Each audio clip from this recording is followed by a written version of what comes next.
ಬೆಂಗಳೂರಿನ ಟನಲ್ ರಸ್ತೆ ಯೋಜನೆ ವಿಚಾರಕ್ಕೆ ಸಂಬಂಧಪಟ್ಟಂತೆ ರಾಜ್ಯದ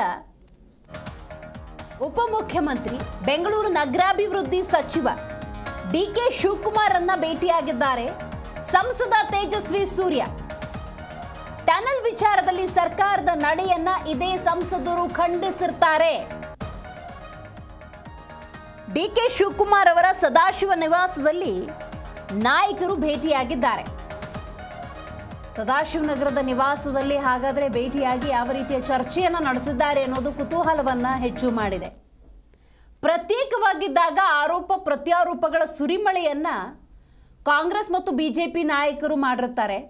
ಆದರೆ ನೇರ ಭೇಟಿಯ ಸಂದರ್ಭದಲ್ಲಿ ಯಾವ ರೀತಿ ವಿಚಾರದ ಚಿಂತನ ಮಂಥನಗಳು ನಡೆದಿರುತ್ತೆ ಅನ್ನೋ ಕುತೂಹಲ ನೋಡಿ. ಇದೇ ಸಂಸದರು ತೇಜಸ್ವಿ ಸೂರ್ಯ ಟನಲ್ ಅವೈಜ್ಞಾನಿಕ ಅನ್ನುವಂಥ ವಾದವನ್ನು ಮಂಡಿಸಿರ್ತಾರೆ.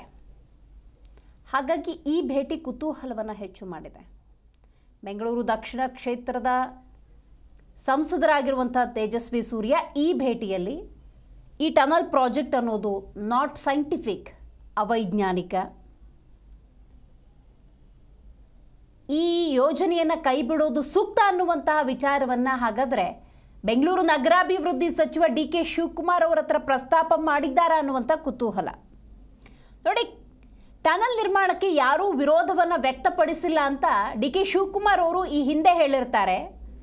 ಜೊತೆಗೆ ಸಂಸದ ತೇಜಸ್ವಿ ಸೂರ್ಯ ಮಾತ್ರ ವಿರೋಧವನ್ನು ವ್ಯಕ್ತಪಡಿಸಿದ್ರು ಅಂತ ಕೂಡ ಹೇಳಿರ್ತಾರೆ. ಆ ಸಂದರ್ಭದಲ್ಲಿ ತೇಜಸ್ವಿ ಸೂರ್ಯ ಒಂದು ಮಾತನ್ನು ಹೇಳಿರ್ತಾರೆ, ಸಮಯ ಕೊಡಿ, ಭೇಟಿ ಆಗ್ತೀನಿ, ಮಾತಾಡ್ತೀನಿ. ಹಾಗಾಗಿ ಈ ಭೇಟಿಯಲ್ಲಿ ಹಾಗಾದರೆ ಯಾವ ರೀತಿಯ ಮಾತುಕತೆ ನಡೆದಿದೆ ಅನ್ನುವಂಥ ಕುತೂಹಲ ಹೆಚ್ಚಾಗಿದೆ. ಮಾತ್ರವಲ್ಲ, ಸುರಂಗ ಮಾರ್ಗ ನಿರ್ಮಾಣಕ್ಕೆ ನಗರದ ಲಾಲ್ಬಾಗ್ನ ಜಾಗ ಕೊಡೋದಿಲ್ಲ ಅನ್ನುವಂಥ ವಿಚಾರವನ್ನು ಕೂಡ ತೇಜಸ್ವಿ ಸೂರ್ಯ ಪ್ರಸ್ತಾಪ ಮಾಡಿರ್ತಾರೆ ಈ ಹಿಂದೆ. ಹಾಗಾಗಿ ಈ ಭೇಟಿ ಬಹಳ ಮಹತ್ವದ್ದು.